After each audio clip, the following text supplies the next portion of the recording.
자, 오늘은 우리 신도시에 늘어나고 있는 빨간 버스, 광역버스에 대해서 한번 이야기를 해볼게요.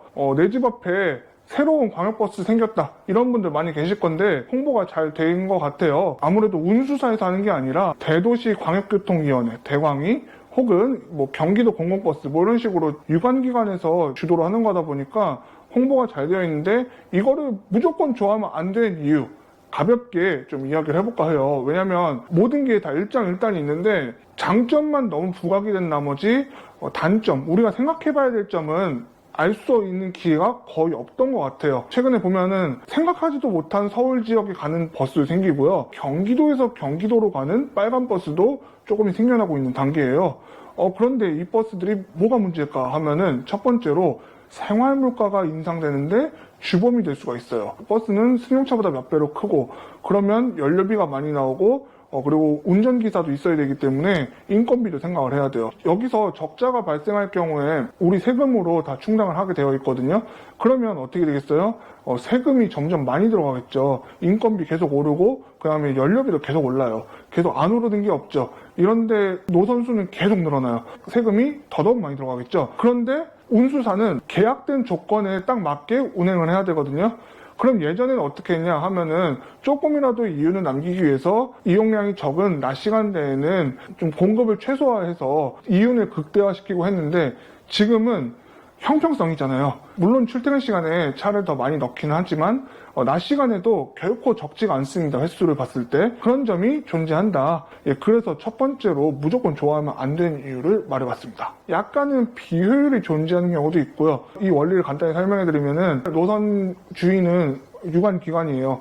이 기관에서 입찰을 내놓으면은 운행을 해보고자 하는 운수업체가 이거를 계약을 하는 거예요. 계약을 했을 때 계약 기간이라는 게 있죠. 굉장히 중요하죠. 그래서 이 계약 기간 동안은 계약된 조건에 아무 문제 없이 운행을 해줘야 돼요. 어떤 일이 발생해요? 지금 진접지구를 예를 들면은 당곡에서 진접까지 우리 4호선 뚫렸잖아요. 그런데 빨간 버스의 역할이 많이 줄어든 건 사실이에요. 그런데 이 공공버스 계약 조건이 있다 보니까 지금도 지하철 개통하기 전과 똑같은 공급량으로 운행되고 있어요. 그럼 약간 예산 낭비도 우려될 수 있는 부분이겠죠. 수요 변화에 따른 즉각적인 대처가 어렵다는 그런 점이 있습니다. 광역버스 위주로 준공영 체제가 되다 보니까 일반 버스 이용하기가 좀 나빠질 수 있어요. 생각보다 버스 기사를 모집한다는 광고 많이 보셨을 거예요. 구인 광고 버스마다 타보시면 붙어 있을 텐데, 그만큼 사람이 많이 안 구해지는 게 지금 문제예요. 광역버스를 운행시키기 위해서 기사분들을 어디서 데리고 갈까요? 자, 일반 버스에 있는 기사분들이 다 광역버스를 운행하게 되는 거예요. 그러면 일반 버스에는 운행할 수 있는 차량의 대수가 줄어들겠죠.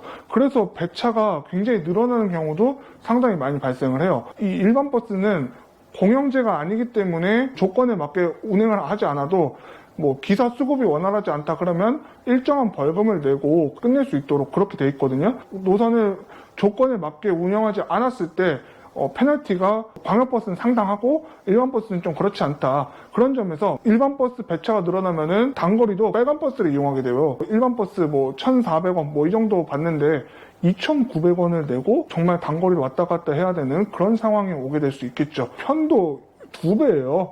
물론 이제 이게 뭐 서울까지 가는 요금이랑 똑같다고 보기는 어렵죠. 왜냐하면 서울까지는 또 거리가 있기 때문에 뭐 2,900원보다 좀 더 나올 수도 있는데, 이 단거리 이용마저도 2,900원, 택시보다 싸서 그냥 울며 겨자 먹기를 이용하는 그런 느낌이 좀 있죠.